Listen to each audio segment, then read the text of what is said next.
सजदा एक लोक कथा है, अफगानिस्तानी लोक कथा। जो सजदे में लगे रहते हैं, परमात्मा उनकी रक्षा भी करते रहते हैं। व्यर्थ की चिंता छोड़ें, अहंकार छोड़ें, बाकी तुम्हारा ध्यान तो वो रखता ही है। शुक्र है दातिया, शुक्र है वो सजदे का वक्त।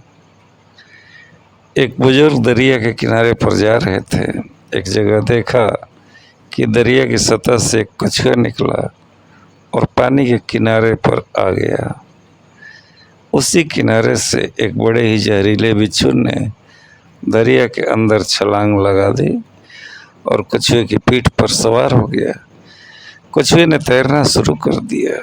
वह बुजुर्ग बड़े हैरान हुए। उन्होंने उस कछुए का पीछा करने की ठान ली, इसलिए दरिया में तैरकर उस कछुए का पीछा किया। वह कछुआ दरिया के दूसरे किनारे पर जाकर रुक गया और बिच्छू उसकी पीठ से छलांग लगाकर दूसरे किनारे पर चढ़ गया और आगे चलना शुरू कर दिया। वो बुजुर्ग भी उसके पीछे चलने लगे। आगे जाकर देखा कि जिस तरह बिच्छू जा रहा था, उसके रास्ते में एक मालिक का बंदा बड़े ध्यान में आंखें बंद कर मालिक की याद में सजदे में लगा हुआ था। उस बुजुर्ग ने सोचा कि अगर यह बिच्छू उस नौजवान को काटना चाहेगा तो मैं करीब पहुंचने से पहले ही उसे अपनी लाठी से मार डालूंगा। लेकिन वह चंद कदम आगे बढ़े ही थे कि उन्होंने देखा दूसरी तरफ से काला जहरीला सांप तेजी से उस नौजवान को डसने के लिए आगे बढ़ रहा था। इतने में बिच्छू भी वहां पहुंच गया। उस बिच्छू ने उसी हालत में सांप को डंक के ऊपर डंक मारकर उसे बेसुध कर दिया, जिसकी वजह से बिच्छू का जहर सांप के जिस्म में दाखिल हो गया और वह सांप वहीं अचेत होकर गिर पड़ा।